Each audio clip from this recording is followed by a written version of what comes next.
दहेज की भैंस। अरे लता बहू आ गई, दरवाजे में है, कोई आरती की थाली लाओ। अरे गुड़िया भाभी दरवाजे पर खड़ी है, जल्दी आओ। घर पर शादी के बाद लता की पहली विदाई थी। वो ससुराल आती है। बहू की आरती करने के लिए इतनी एक्साइटेड हो रही है या फिर बहू के साथ आए सामान की है? सब जानते हैं।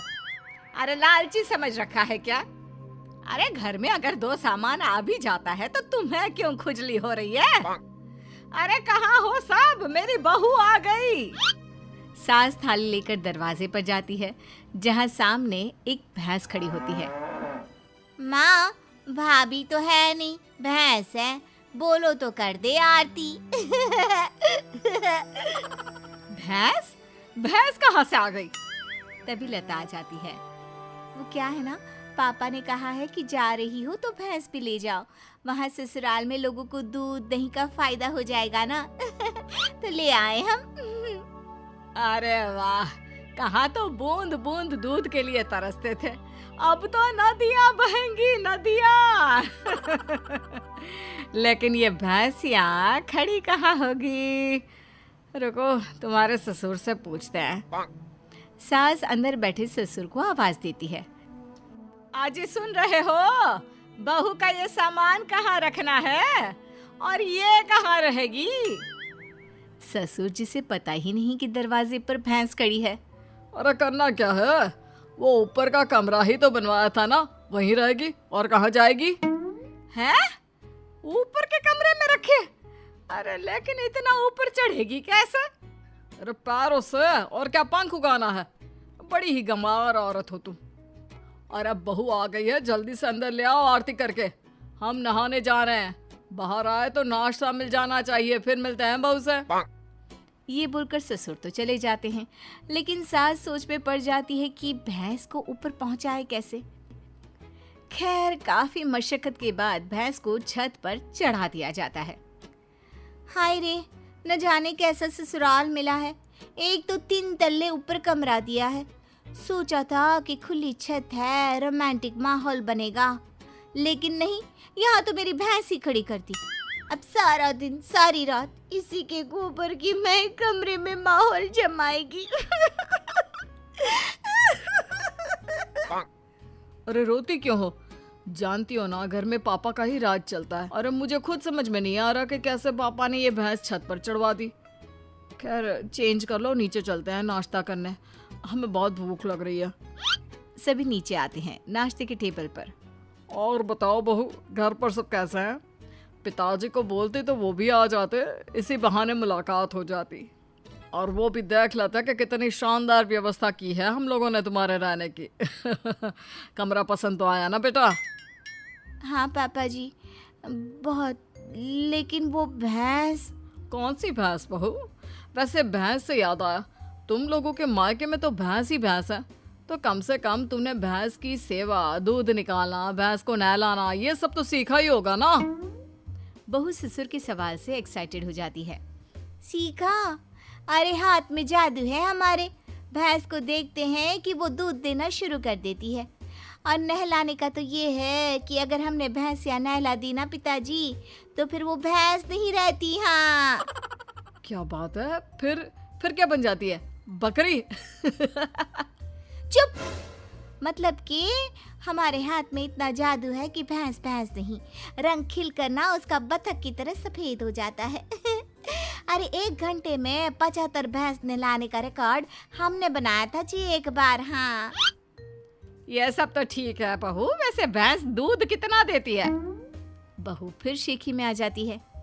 वैसे तो क्या है ना माँ जी, देती तो सिर्फ 4 किलो सुबह और 4 किलो शाम को, लेकिन जब मैं दूध निकालने बैठी हूँ ना, तो प्रेशर में 10 किलो सुबह और 10 किलो शाम को देती है।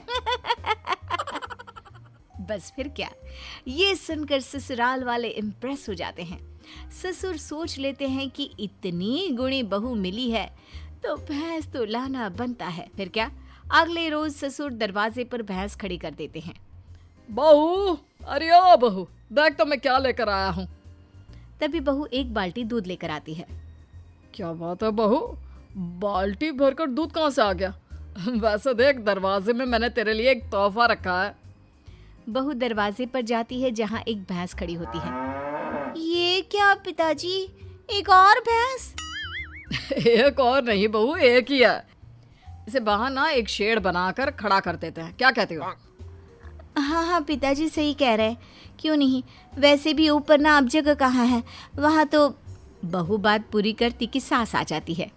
बहू ला दे बाल्टी, मैं आ रही हूँ। सास बहू से दूध की बाल्टी लेकर चली जाती है और बहू नई भैंस की सेवा में लग जाती है। अगले रोज सुबह सासू माँ, मैं ना आज ससुर जी को बोल दूंगी कि मैं ना दो दो भैंसों की सेवा नहीं कर सकती, तो वो एक भैंस ना बेच दे। अरे नहीं नहीं बहू, अभी नहीं। अभी तो तू जानती है कि मेरे मायके में शादी आने वाली है। दूध के भाव कितने महंगे हैं, तो कुछ महीनों के लिए दोनों भैंसें संभाल ले, फिर बात करते हैं। अब बहू सुबह शाम छत की भैंस और बाड़े की भैंस की सेवा करती, उसे नहलाती, दूध निकालती और सास को देती। सास दूध का क्या करती ये किसी को पता नहीं चलता। फिर एक रोज, अरे बहू, मैं क्या कर रही हूँ, क्यों ना मैं एक और भैंस ले लूं। वो क्या है ना, घर में दूध कम पड़ रहा है। कैसी बात कर रही है सासू माँ, घर में दूध कैसे कम पड़ सकता है? इतना दूध तो खुद ग्वाला भी इस्तेमाल नहीं करता जितना हम और आप करते हैं। ना ना ना ना सासू माँ, एक और भैंस की सेवा करना मेरे बस की बात ना है। बहू का डायरेक्ट जवाब सुनकर सास को आ जाता है गुस्सा। अरे क्या बकवास कर रही है, मैंने जो बोल दिया सो बोल दिया। नहीं तो कर मेरी सेवा। आज शाम को कमरे में आ जाना और रात भर मेरे पैर दबाना।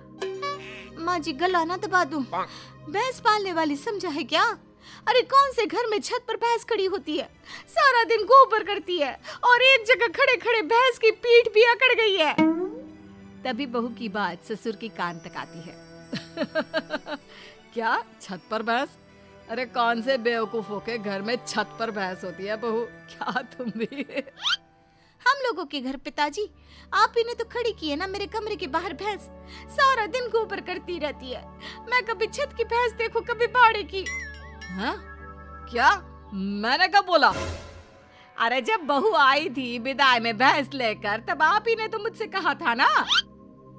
अरे गुड गोबर, मैंने बहू को ऊपर के कमरे में ले जाने को कहा था, भैंस को नहीं। हे भगवान, बड़ा पागल लोग हो। जल्दी उस बेचारे मवेशी को नीचे ले आओ। सास फिर बेटे के साथ मिलकर भैंस को नीचे ले आती है। मुझे पता होता कि छत पर भैंस है तो मैं ये दूसरी भैंस कभी ना लाता। पर माँ जी को तो पता था ना, उन्होंने आपको नहीं बताया। वो तो तीसरी भैंस भी लाने की बात कर रही है।